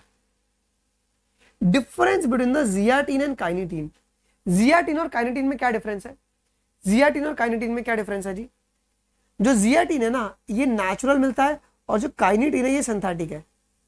जियाटिन इज अ नेचुरल, और लेकिन जो काइनेटिन है वो तुम्हारे पास क्या है बेटा, सिंथेटिक है जी। बेटा इंटरनोड का elongation prior to the flowering in the sugar beet, cabbage in many plant, rosette, इसे क्या कहते हैं अपन, बॉल्टिंग कहते हैं क्या, इस मेथड को बॉल्टिंग कहते हैं, इस मेथड को बॉल्टिंग कहते हैं। अच्छा सुनो, अब एक बहुत इंपॉर्टेंट क्वेश्चन है, क्वेश्चन नंबर, ये एप्लीकेशन बेस्ड क्वेश्चन क्या कह रहा है, you are given a tissue with its potential for differentiation in an artificial culture, which of the following pair of the hormones would you add to the medium to secure the shoot as well as the root? Differentiation में कौन help करेगा, क्या वो oxygen और cytokinins करते हैं क्या, ये आपके ऑक्सीन्स और साइटोकाइनिन करते हैं क्या, बताइए करते हैं। ईथोफॉन फास्टनिंग दी फ्रूट राइपनिंग किसके अंदर, किसके अंदर, तो टोमेटो और एप्पल के अंदर, टोमेटो और एप्पल के अंदर ये तुम्हारे पास क्या करेगा जी, ये तुम्हारे पास फास्ट करवा देगा जी। Production of cucumber has increased many fold recent year, application of which of the following phytohormones has resulted in an increase in the yield as a hormone, female flowering, ये काम इथिलीन करेगा क्या, क्या ये काम इथिलीन करेगा, ये काम आपका इथिलीन करेगा, देखो फीमेल फ्लावरिंग। क्वेश्चन नंबर 13 देख लीजिए, ऑक्सीन ये फ्लावरिंग कराएगा पाइनएप्पल में, गिबरेलिन्स ये सेनेसेंस को डिले करेगा, साइटोकाइनिन्स रैपिड सेल डिवीजन में हेल्प करवाएगा, और इथिलीन जो है ना वो राइपनिंग को फास्ट करवाता है। यस चलिए, which statement is incorrect about ethylene, ethylene के लिए कौन सा आपका इनकरेक्ट है, फॉर इथिलीन के लिए कौन सा इनकरेक्ट है, फॉर इथिलीन इनकरेक्ट, ये कभी भी फीमेल फ्लावरिंग को प्रमोट नहीं करेगा, मेल को कभी नहीं करेगा, फीमेल फ्लावरिंग को प्रमोट करेगा जी, क्लियर है। ठीक है। Ethylene is used to initiate the flowering and fruit setting, किसके अंदर बेटा, कौन सा फ्रूट है यहां पे, वो है पाइनएप्पल, वो है आपका pineapple. Which PGR is responsible for senescence in the leaves and the flower, कौन है रिस्पॉन्सिबल, वो है इथिलीन। सेनेसेंस और सेनेसेंस के लिए ना, फ्लावरिंग और लीव्स के सेनेसेंस के लिए इथिलीन रिस्पॉन्सिबल है। ईथोफोन क्या करेगा, ईथोफोन ये फ्रूट राइपनिंग टोमेटो में बढ़ा देगा, एक्सेलरेट करेगा एब्सेशन को, increase the number of female flower in the cucumber, ये सब काम करेगा। विच of the following statement is a correct regarding the ethylene, ethylene की रिगार्डिंग करेक्ट, ये ब्रेक करता है इथिलीन सीड और बर्ड डोरमेंसी को, क्या ये करेक्ट स्टेटमेंट है, ये इथिलीन जो है वो किसको प्रमोट करेगा बताइए, वो प्रमोट करेगा किसको, वो सेनेसेंस को प्रमोट करेगा, हाँ ये बात सही है ना, यहां पे किसको डाउट है, ये बात आपको ध्यान में रखना है, डिले नहीं करेगा सेनेसेंस को, ये तो प्रमोट करेगा ना, और ये इंक्रीज करता है रेस्पिरेशन को, रेट को, और ये ब्रेक करता है सीड और बर्ड के डोरमेंसी को। मेंटेन कौन कर रखेगा तुम्हारे पास? एब्सिसिक एसिड जो स्ट्रेस हार्मोन है। What are the influence of ethylene on the plant? Ethylene का इंपॉर्टेंस क्या बताइए, इफेक्ट क्या है, इन्फ्लुएंस? तो ये अपाइकल हुक का फॉर्मेशन करता है ethylene, swelling of the axis और horizontal growth of the seedling. Sprouting of tomato tubers is initiated by which of the following? देखो टोमेटो ट्यूबर में जो ये होता है ना स्प्राउटिंग, वो किसके वजह से होता है? वो होता है इथिलीन की वजह से, वो होता है इथिलीन की वजह से। वो किसकी वजह से होगा बेटा जी? वो इथिलीन के। युवराज क्लास ले रहा हूं, 10 मिनट में एंड होता है, कॉल करते हैं, ठीक है। Decrease in the rate of respiration is called respiratory climatic. नहीं सर, यहां पे इंक्रीज हो रहा है, यहां पे आपका इंक्रीज होता है जी। ओके ठीक है। Ethylene breaks the seed and bud dormancy, initiate the germination in the peanut seed, sprouting of potato tubers. हाँ सर, ये बात सही है। 21 का B will be the correct. सही लग रहा है? चलो क्वेश्चन नंबर 23 देखो क्या कह रहा है। Ethylene help the leaves and upper part of the shoot to remain above the water. ये बात एकदम वैलिड है। Ethylene promote the root growth and root hair का फॉर्मेशन। ये भी एकदम सब रटने वाला टॉपिक है, इसमें कोई भी दिमाग नहीं लगाना है जी। चलो, how many of the following effects are influenced by ethylene? पहले तो तुम्हारे पास synchronization of the fruit set in the pineapple, ये करेक्ट है। जाइलम डिफरेंशिएशन तुम्हारा ऑक्सीजन करवाएगा। Promoting the female flower in the cucumber, ये भी करेक्ट है। न्यू लीव्स एंड क्लोरोप्लास्ट नहीं। बाल्टिंग तुम्हारा gibberellic acid. Clear? How does ethephon increase the yield of the cucumber? ये कैसे इंक्रीज करता है बेटा यील्ड? ये यील्ड कैसे इंक्रीज करेगा? तो ये प्रमोट करेगा फीमेल की फ्लावरिंग को, ये फीमेल फ्लावरिंग को प्रमोट करेगा। Rise in the rate of respiration is called rise in the rate of respiration is called respiratory climatic. Okay? Ethylene induces the flowering in which fruit? तो क्या वो तुम्हारे पास mango, Apple, pineapple सब होंगे क्या? नहीं। ओके, किस में फ्लावरिंग इंड्यूस कर रहा है? तो वो होगा मैंगो। सर ये मैंगो में फ्लावरिंग इंड्यूस करेगा। डी नहीं होगा, डी नहीं होगा। So have a note over here guys, have a note over here. So this was your complete 126। देखो इसमें सारे के सारे एक एक लाइन कवर हो गया एनसीईआरटी के, जिससे हम लोगों ने प्लांट फिजियोलॉजी खत्म कर लिया है।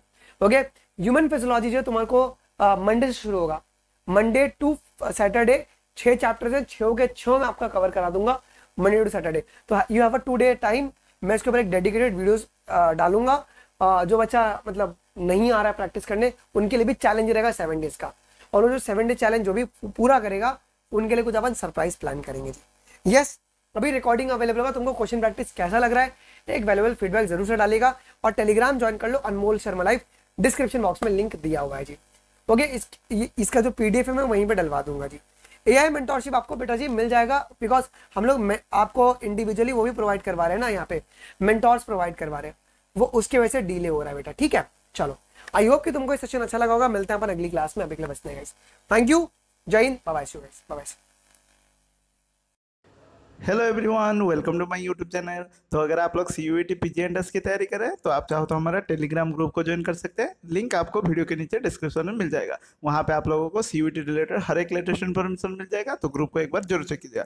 तो देखिए, आज इस वीडियो में हम डिस्कस करने जा रहे हैं जो हम लोग सीरीज को कंटिन्यू करते हुए आ रहे हैं सीयूईटी पीजीएनडीएस प्रिपरेशन के लिए। तो उसका यूनिट 7 प्लान साइंस में से फोटो पीरियडिज्म एंड वर्नालाइजेशन के कुछ मोस्ट इंपॉर्टेंट एमसीक्यू और उसको आंसर को बहुत ही ईजी वे में एक्सप्लेन करने वाले हैं। इसलिए वीडियो को पूरा जरूर देखिए। वीडियो पसंद आए तो लाइक शेयर सब्सक्राइब कीजिएगा, खास करके उनके साथ जो सीयूईटी के लिए अपेयर होने जा रहे हैं। और अगर वीडियो को पहली बार देख रहे हैं तो मैं बता दूं, आपके लिए ऑलरेडी मैंने मिशन सीयूईटी के नाम से एक डेडिकेटेड प्लेलिस्ट बनाया हूं।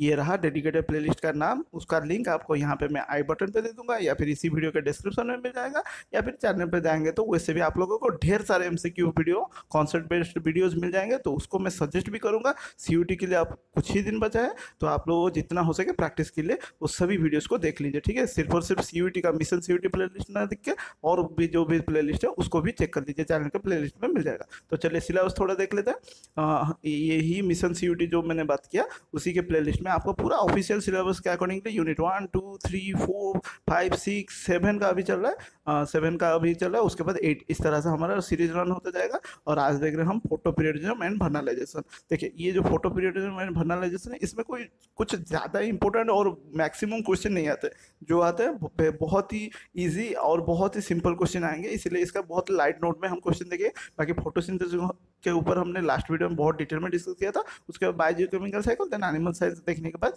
हमारा इस तरह से सीरीज रन होता जाएगा। चलिए क्वेश्चन शुरू करते हैं। तो इसके लिए आप एक्सपेक्ट ज़्यादा मत कीजिए कि क्वेश्चन ज़्यादा आएंगे, इसके लिए बहुत ही कम क्वेश्चन आएंगे और बहुत ही सिंपल इजी क्वेश्चन आएंगे। तो देखिए, the hormone responsible for flowering is dash. So कौन सा हार्मोन रिस्पॉन्सिबल है फ्लावरिंग करने के लिए, प्लांट में फ्लावरिंग प्रोड्यूस करने के लिए, फ्लावर प्रोड्यूस करने के लिए कौन सा हार्मोन चाहिए? वर्नालिन, साइटोकाइनिन, एबीए, फ्लोरिजन। देखिए इसका राइट आंसर है वो है फ्लोरिजन। बाकी फ्लोरिजन क्या है? ये एक हाइपोथेटिकल हार्मोन है, ठीक है। इसको एक हाइपोथेटिकल हार्मोन कहा जाता है या फिर माना जाता है हाइपोथेटिकल हार्मोन। क्यों? देखिए, ये जो हार्मोन है अभी तक इसको एक्सट्रैक्ट नहीं किया गया है, ठीक है। एक्सट्रैक्ट नहीं किया गया है प्लांट में से, जिस वजह से ये माना जाता है कि प्लांट में कोई एक हार्मोन है, मतलब फ्लोरिजन नाम का एक्सपेक्ट किया जा रहा है कि एक हार्मोन है जो कि फ्लावर प्रोडक्शन करवाता है, फ्लावर इंड्यूस करवाता है प्लांट में, ठीक है। फ्लावर इंड्यूस करवाता है प्लांट में। तो इस वजह से इसको कौन दिए थे? चेल्ला ख्यान ने, ठीक है। चेल्ला ख्यान ने इसको दिया था, चेल्ला ख्यान, ये भी याद रखिए। फ्लोरिजन वाला कॉन्सेप्ट है। और वर्नालिन क्या है? वर्नालिन है आप लोगों का, ये भी एक हाइपोथेटिकल हार्मोन है, हाइपोथेटिकल हार्मोन। और ये जनरली हेल्प करता है प्लांट को अर्ली मैच्योर करने के लिए एंड फ्लावरिंग के लिए, ठीक है। अर्ली मैच्योर करता है और फ्लावरिंग भी करवाता है by using cold treatment. Cold treatment देना प्लांट को, यानी वर्नालाइजेशन। आपने अगर वर्नालाइजेशन पढ़ा होगा तो ये कॉन्सेप्ट जरूर जानते होंगे।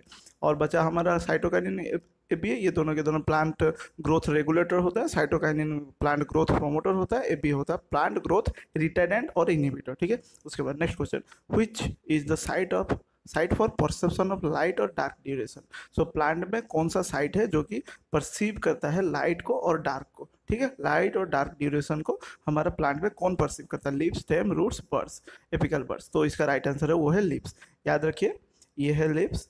तो लीव्स में वही एक चीज़ है जो कि लाइट, मतलब एक पॉइंट है जो कि लाइट को रिसीव करता है और वो ट्रांसफ़र कराता है एपिकल रीजन में, जहाँ पे आप लोग जानते होंगे जो एपिकल सूट एपिसेस होते हैं वही मॉडिफाइड होके बाद में फ्लावर बनते हैं, ठीक है। और साथ में ये स्टेम एंड रूट को भी अपना जो हार्मोन को माइग्रेट करवाता है, और यही हार्मोन है हमारा फ्लोरिजन हार्मोन, जो कि लाइट डार्क ड्यूरेशन में काम में आता है, एक्टिवेट होता है। उसके बाद which of the following plant is a polycarpic plant. So इनमें से कौन सा प्लांट है जो कि एक पॉलीकार्पिक माना जाता है? Sugar beet, cabbage, carrots, apple. So इसका राइट आंसर है एप्पल। एप्पल है आपका पॉलीकार्पिक प्लांट कंसिडर किया जाता है, और जो कि मतलब यूजुअली पॉलीकार्पिक उन्हें कहा जाता है जिनके पास सीड न्यूमरस होता है और फॉर्मेशन होता है बिफोर सेनेसेंस के। सेनेसेंस यानी एजिंग से पहले पहले ये सब बनाते हैं। उसके बाद आप लोगों का एप्पल एक स्यूडोकार्प माना जाता है, ये एक फॉल्स फ्रूट है, ठीक है। स्यूडोकार्प माना जाता है, स्यूडोकार्प और फॉल्स फ्रूट। क्यों जानते हैं? आप जो एप्पल कंज्यूम करते हैं वो एक्चुअली में एप्पल का कोई फ्रूट नहीं है, ठीक है। इसको फॉल्स फ्रूट कहा जाता है। क्यों? देखिए, जो आप पार्ट खाते हो एप्पल का वो एक्चुअली उसका थैलेमस होता है, थैलेमस, फ्लेसी थैलेमस को कंज्यूम करते हैं, क्योंकि उसका जो एक्चुअल फ्लावरिंग होल है वो उसके अंदर में प्रेजेंट होता है, ठीक है। उसके अंदर में सीड्स वगैरह, फ्लावरिंग होल्स वगैरह होते हैं, और ये जो फ्लेसी पार्ट जो हम कंज्यूम करते हैं वो एक्चुअली उसका थैलेमस है, ठीक है। बाकी शुगर बीट, कैबेज, कैरट्स, ये सभी के सभी हमारे ये लाइट को परसीव करके डिफरेंट बाइनियल्स होते हैं। हमारा खास करके शुगर बीट, कैबेज, ये तीनों के तीनों हमारा बाइनियल्स कंसीडर किया जाता है, जो कि 2 ग्रोइंग सीजन लेते हैं इनका लाइफ साइकिल कंप्लीट करने के लिए। उसके बाद statement A, response of plants to low temperature is regulated by a hypothetical hormone. ये बोला जा रहा है स्टेटमेंट ए में, जो प्लांट को लो टेम्परेचर रेगुलेट कौन करवाता है? Hypothetical hormone. उसका स्टेटमेंट बी में बोला जा रहा है, response of plants to different periods of light is also regulated by a hypothetical hormone. तो लो टेम्परेचर रेस्पॉन्स को कौन रेगुलेट करता है? हाइपोथेटिकल हार्मोन प्लांट में। और डिफरेंट पीरियड्स ऑफ लाइट का जो रेस्पॉन्स है उसको भी कौन रेगुलेट करता है? Hypothetical hormone. तो both the statement are true, false, या फिर ए ट्रू है, बी फॉल्स है, या फिर बी ट्रू है, ए फॉल्स है। तो इसका राइट आंसर है वो है दोनों के दोनों ट्रू है। तो पहला केस में आपका वो हाइपोथेटिकल हार्मोन को वर्नालिन कहते हैं, और सेकंड केस में उसको फ्लोरिजन कहते हैं, ठीक है। फ्लोरिजन अभी जस्ट थोड़ी देर पहले देखें। वर्नालिन यानी जो हेल्प करता है वर्नालाइजेशन के लिए, यानी कोल्ड ट्रीटमेंट देने पर प्लांट में फ्लावरिंग होता है, अर्ली मैच्योरिटी होता है। फ्लोरिजन जो कि हाइपोथेटिकल हार्मोन है जो कि फ्लावरिंग प्लांट में करवाता है, ठीक है। उसके बाद statement A, critical duration is different for different plant. Statement B, the plants which are dependent on critical duration are called day neutral plant. तो देखिए statement both are true, both are false, A is true, B is false, या फिर B is true and A is false. तो इसका right answer है A is true but B is false. मतलब critical duration different plant के लिए different होता है। क्रिटिकल ड्यूरेशन क्या होता है मैं बताता हूँ। एक क्रिटिकल ड्यूरेशन यानी एक कोई प्लांट को 12 to 14 आवर्स मिनिमम लाइट चाहिए, उसके अगर नीचे हुआ तो वो फ्लावरिंग करेंगे नहीं करेंगे, या फिर उसके ऊपर भी हुआ तो भी फ्लावरिंग नहीं करेंगे। तो 12 to 14 आवर्स का क्रिटिकल ड्यूरेशन माना जाता है। बाकी ये डिफरेंट प्लांट के लिए डिफरेंट होता है, ठीक है। सो प्लांट के अकॉर्डिंगली ये क्रिटिकल ड्यूरेशन चेंज होता है। मैंने ये एक एवरेज ऑन एन एवरेज बताया। उसके बाद देखिए स्टेटमेंट बी फॉल्स क्यों है। The plants which are dependent on critical duration are called day neutral plant. उन्हें डे न्यूट्रल प्लांट नहीं बोला जाता, उनको long LDP long day plant बोला जाता है। डे न्यूट्रल प्लांट डिपेंडेंट नहीं होते क्रिटिकल पीरियड के ऊपर या फिर क्रिटिकल ड्यूरेशन के ऊपर। वो चाहे क्रिटिकल ड्यूरेशन मिले या फिर उससे कम मिले या फिर उससे ज़्यादा मिले, वो फ्लावरिंग करते हैं, ठीक है। उसके बाद which of the crop does not show vernalization. इनमें से कौन सा क्रॉप है जिसमें वर्नालाइजेशन नहीं दिखाता। व्हीट, बार्ली, राइस, राई। तो उसका राइट आंसर है वो है राइस, ठीक है। राइस कभी भी वर्नालाइजेशन यानी राइस को अगर वर्नालाइजेशन ट्रीट करेंगे, ट्रीटमेंट देंगे तो वो कभी फ्लावरिंग नहीं करेगा। बाकी व्हीट, बार्ली ये सभी के सभी इनका दो वेराइटी जाता है। मतलब राइस, व्हीट, बार्ली एंड राई ये सभी के सभी क्या करते हैं, दो इनका वेराइटी जाता है। दो वेराइटी, एक होता है स्प्रिंग वेराइटी और एक होता है विंटर वेराइटी, ठीक है।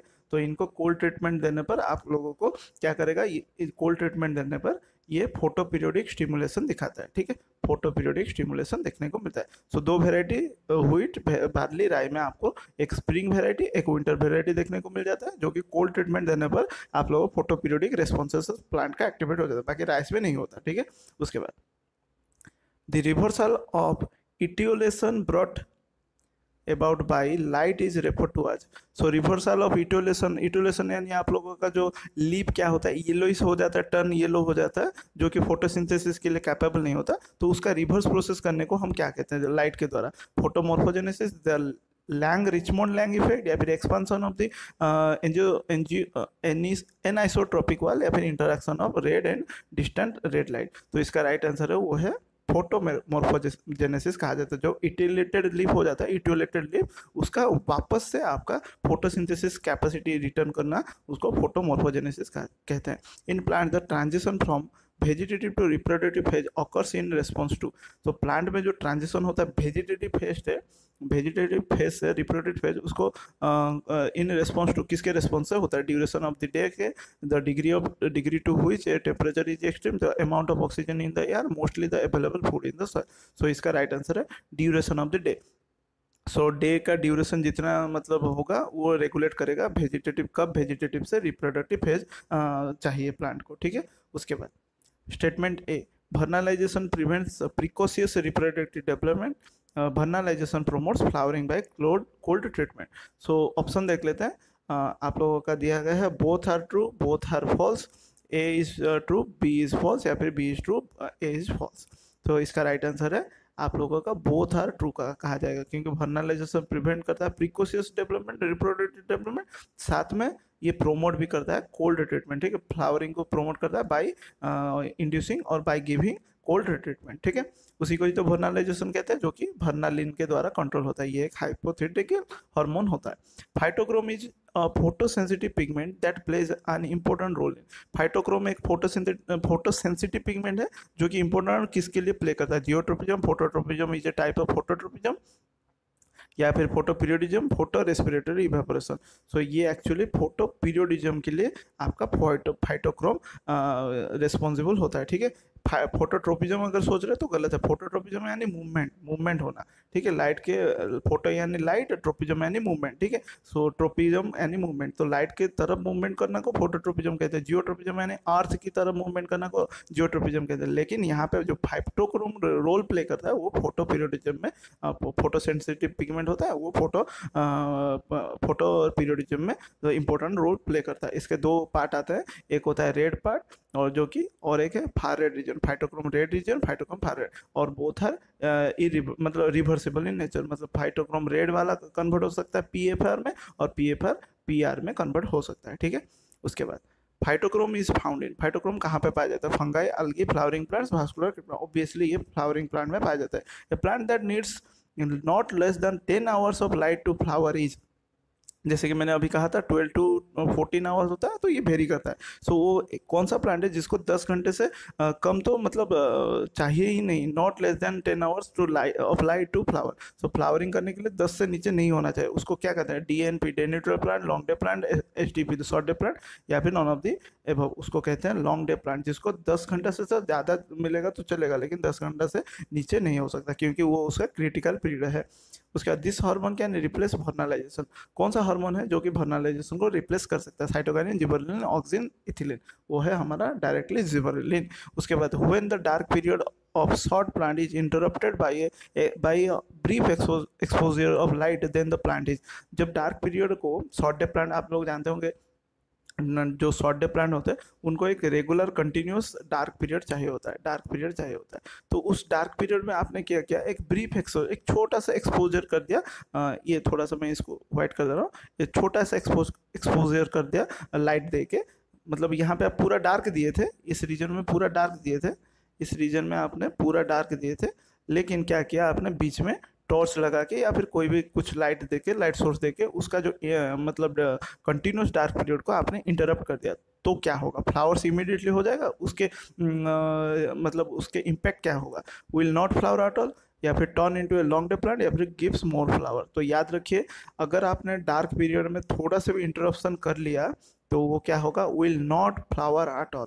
सो शॉर्ट डे प्लांट में नेसेसरी कौन है, डार्क पीरियड, और वो भी कंटिन्यूअस होना चाहिए जितना उसका रिक्वायरमेंट है। अगर उसके बीच में अगर आपने थोड़ा सा भी लाइट एक्सपोजर कर दिया या फिर टॉर्च एक लगा दिया तो आपका कभी भी वो फ्लावरिंग नहीं होगा, ठीक है। उसके बाद next question, the pigment involve in red far red light interconversion is. अभी जस्ट थोड़ी देर पहले देखा है, वो है फाइटोक्रोम, जो कि रेड से फार रेड से रेड में कन्वर्ट हो सकता है। With which of the following process, ये क्या है, colony event theory is concern. Colony event theory concern किस प्रोसेस में है, photo respiration, photo periodism, phototropism, या फिर फोटोमॉर्फोजेनेसिस। तो वो आपका कॉलोनी इवेंट थ्योरी कंसर्न है फोटोट्रोपिज्म को लेके, ठीक है। उसके बाद phytochrome is a dash. Phytochrome क्या है, फ्लावोप्रोटीन, ग्लाइकोप्रोटीन, लिपोप्रोटीन, क्रोमोप्रोटीन। तो वो है क्रोमोप्रोटीन, याद रखिए, फाइटोक्रोम आपका क्रोमोप्रोटीन होता है। Photoperiodism was first characterized in, photoperiodism कहाँ पे कैरेक्टराइज हुआ था, tobacco, potato, tomato, cotton. So ये पहले कैरेक्टराइज हुआ था टोबैको में। उसके बाद वर्नालाइजेशन क्या है, vernalization enable the plant to have sufficient time to reach maturity, depends not only on a combination of light but also their relative duration, prevents precocious reproductive development late in the growing season, refers especially to the promotion of flowering by a period of low temperature, phenomenon occurs by changing light and temperature। choose the correct answer from the options given। so vernalization पहले तो ये आप लोगों का enables the plant to have sufficient time to reach maturity. हाँ, vernalization ये सही है। ये क्या करता है, मतलब इनेबल करता है मैच्योरिटी रीच, मतलब मैच्योरिटी जल्दी आने के लिए। उसके बाद depends not only on a combination light but also than relative. पहले तो लाइट का इसका कोई रोल नहीं है, इसका मेन फोकस किस पे होता है, टेम्परेचर, लो टेम्परेचर, ठीक है, कोल्ड टेम्परेचर या फिर low temperature. Prevents precocious reproductive development late in the growing season, ये सही है, अभी जस्ट थोड़ी देर पहले देख के आए। Refers specially in the promotion of flowering by a period of low temperature, अभी जस्ट बोले, तो ये भी होगा हमारा राइट आंसर। तो हमारा कौन सा ACD, उसका ई क्या लिखा है, phenomenon occurs by changing light, फिर से लाइट आ गया, लाइट का कोई इसके खास कुछ इम्पैक्ट नहीं पड़ता, ठीक है। तो इसका राइट आंसर हो जाएगा ACD। सो कहाँ पे ACE, ACDE, ABCD, ACD, तो option 4 is the right answer, ठीक है। उसके बाद promotion of flowering process in a plant by exposure of prolong cold और विंटर और by an artificial equivalent is called. तो कोई प्लांट को फ्लावरिंग करने के लिए आप उसको प्रोलॉन्ग क्या दे रहे हैं, कोल्ड दे रहे हैं, विंटर दे रहे हैं, या फिर आर्टिफिशियली उसको कोल्ड कंडीशन दे रहे हैं, तो उसको क्या बोला जाएगा, स्ट्रैटिफिकेशन, वर्नालाइजेशन, फोटोपीरियडिज्म, स्कारिफिकेशन। तो देखिए यहाँ पे एक ही होता है, वो है वर्नालाइजेशन। बाकी स्ट्रैटिफिकेशन में भी कोल्ड ट्रीटमेंट दिया जाता है, लेकिन वो किसको दिया जाता है, सीड्स को दिया जाता है, to break the seed dormancy, ये याद रखिए, ठीक है। बाकी वो स्ट्रैटिफिकेशन अलग है, यहाँ पे प्लांट बोला गया है, प्लांट, ठीक है। सो ये था कुछ मोस्ट इंपोर्टेंट एमसीक्यू, और इसमें इस टॉपिक्स में से बहुत ज़्यादा कुछ ऐसे क्वेश्चन नहीं आते, बट जो भी आते हैं बहुत इजी आएंगे, तो आप इजीली कर पाएंगे। Thanks for watching this video. अगर कोई क्वेरी या फिर सजेशन फिर क्वेश्चन वगैरह है तो आप कमेंट सेक्शन में जरूर पूछिएगा। बाकी वीडियो पसंद आए तो लाइक शेयर सब्सक्राइब जरूर कीजिएगा, और मैं जितना जल्दी हो सके आपका पूरा सिलेबस कवर कर लूँगा। ये मैं कोशिश कर रहा हूँ, बहुत जल्दी हो भी जाएगा आई होप। तो इसके बाद हम एनिमल साइंस का भी देख लेंगे जो भी टॉपिक्स है। तो मिलते हैं नेक्स्ट पार्ट में, और ये वीडियो पसंद आए तो शेयर जरूर कीजिएगा जो भी अपेयर होने जा रहे हैं। Thank you.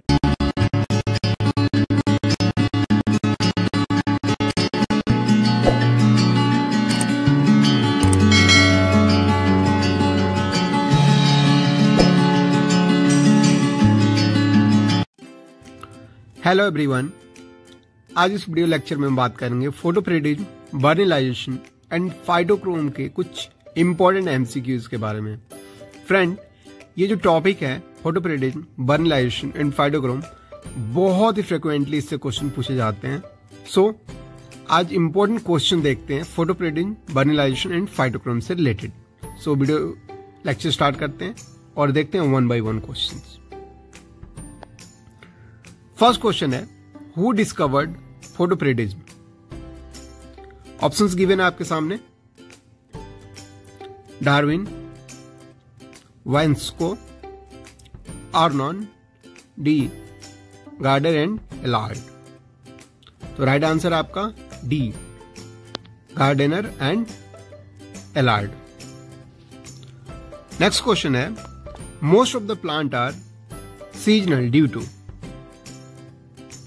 तो इसका राइट आंसर हो जाएगा आपका फोटोप्रिज्म। फोटोप्रिज्म के रीजन से मोस्ट ऑफ प्लांट सीजनल होते हैं। नेक्स्ट क्वेश्चन है, बर्निलाइजेशन इज। बेसिकली बर्निलाइजेशन का बात करें तो बर्निलाइजेशन क्या होता है? लो टेम्परेचर पे जो फ्लावरिंग होता है उसको हम बर्निलाइजेशन बोलते हैं। तो गिवन ऑप्शंस में आपका C is a right, speeding up the ability to flower by low temperature treatment. C is a right answer.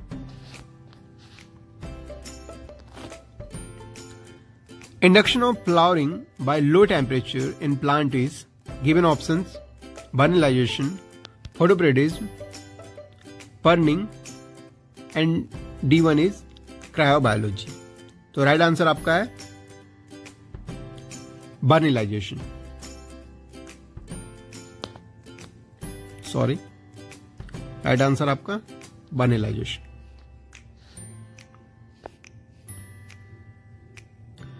Next question है, for germination of seed which light is necessary? Given option आपका red light, green light, far red light and blue light. तो right answer आपका है red light. जो seed germination के लिए necessary light होता है वो रेड लाइट होता है। नेक्स्ट क्वेश्चन है, the optimum range of temperature for vernalization is.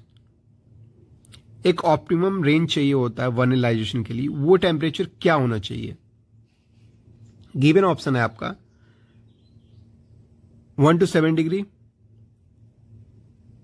B option 1 to 2 degree centigrade, C 1 to 3 degree centigrade या नन। तो आपको पता है लोअरिंग टेम्परेचर पे होता है और उसका जो रेंज है वो है आपका A 1 to 7 degree centigrade. Next question देखते हैं, low temperature treatment produce a hypothetical hormone called. Given option में से आपका A vernalin is a right answer. Next question है, which one influence the process of flowering in plant? Right answer है आपका A photoperiod. Next question है, phytochrome is a photosynthetic pigment involve in. Given option है आपका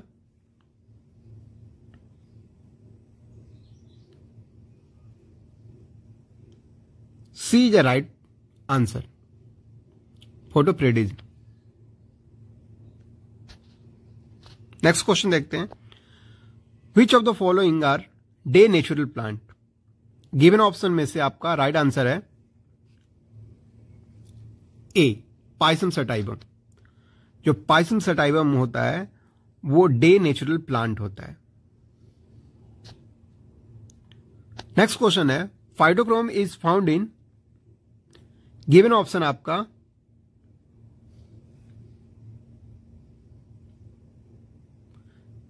right answer है आपका D, flowering plant.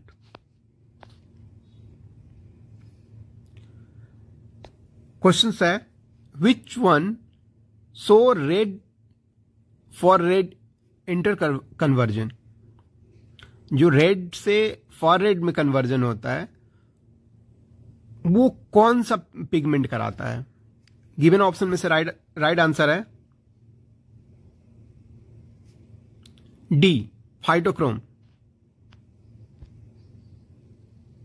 Right answer आपका phytochrome, D.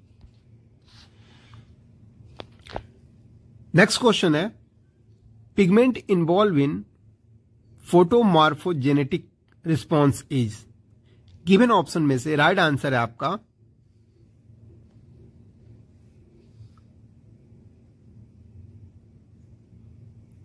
ए, phytochrome. Next question है, a chemical believed to be involve in flowering is. Given option gibberellin, kinetin, florigen and IBA। तो right answer आपका है C, florigen. Next question देखते हैं, which of the following is more sensitive to photoperiodic induction. Given option में से right answer है आपका D, partial mature leave. Next question है आपका phytochrome was discovered by. Given option में से राइट आंसर है आपका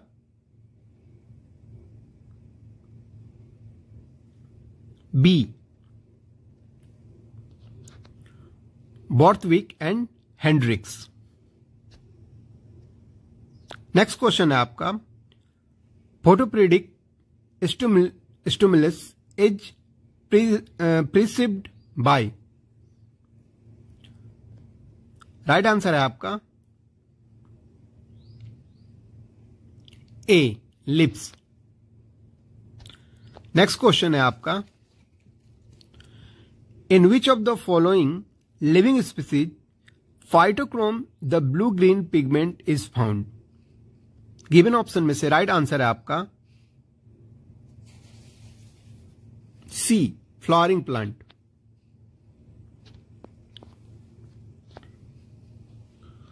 नेक्स्ट क्वेश्चन है आपका, which of the following plant is LDP, long day plant. LDP का मतलब होता है लॉन्ग डे प्लांट। तो राइट आंसर आपका डी, स्पाइनेच। स्पाइनेच जो होता है लॉन्ग डे प्लांट होता है। नेक्स्ट क्वेश्चन है, the reversal of etiolation effected by light is called. Given option में से राइट आंसर है आपका ए, फोटोमॉर्फोजेनेसिस।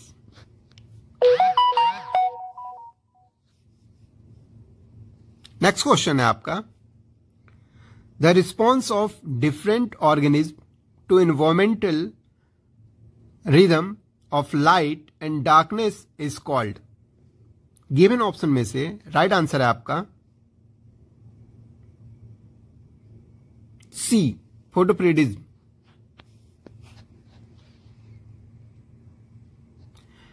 नेक्स्ट क्वेश्चन है आपका, a plant that require not less than 10 hours of light to flower is called. Given option में से right answer है आपका C, long day plant.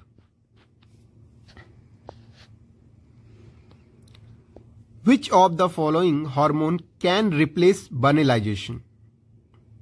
Given option है आपका auxin, ethylene, cytokinin, gibberellins. Right answer है आपका D, gibberellin. Sorry,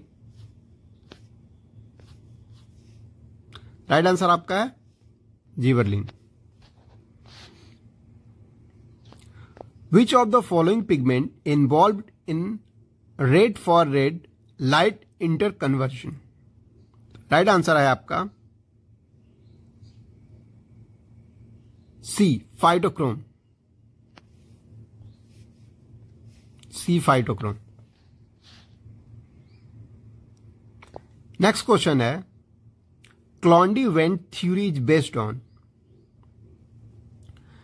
given option में से राइट आंसर है आपका ए, फोटोट्रोपिज्म। नेक्स्ट क्वेश्चन है which of the crops doesn't show vernalization? Given option है wheat, barley, rice and rye. आपका राइट आंसर है C, rice. The pre sowing low temperature treatment of seed is known as? Given option है scarification, electrophoresis, vernalization and abscission. Right answer है vernalization. C is a right answer. Next question, the effect of length of the day on plant growth is called?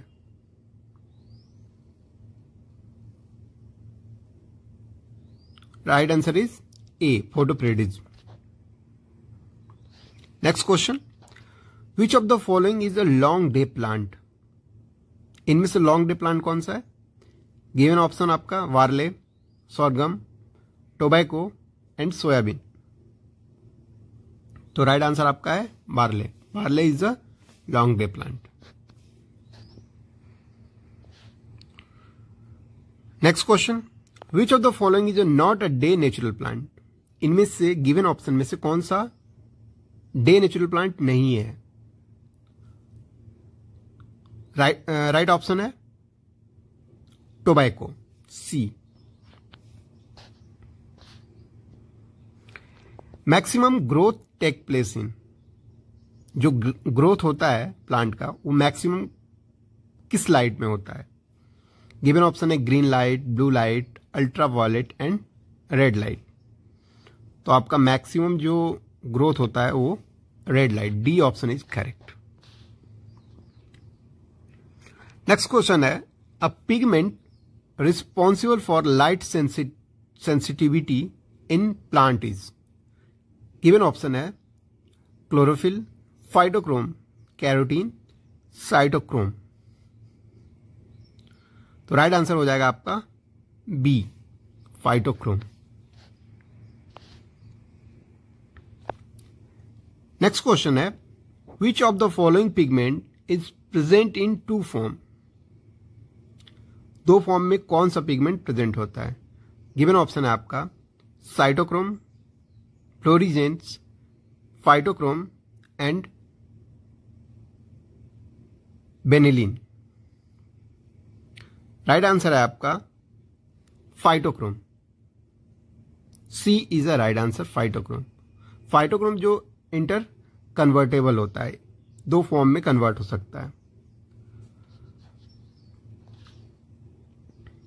Next question है the movement of organ in response to light is called? Given option है hydrotropism, thigmotropism, phototropism या geotropism. तो right answer आपका हो जाएगा phototropism, C is a right answer.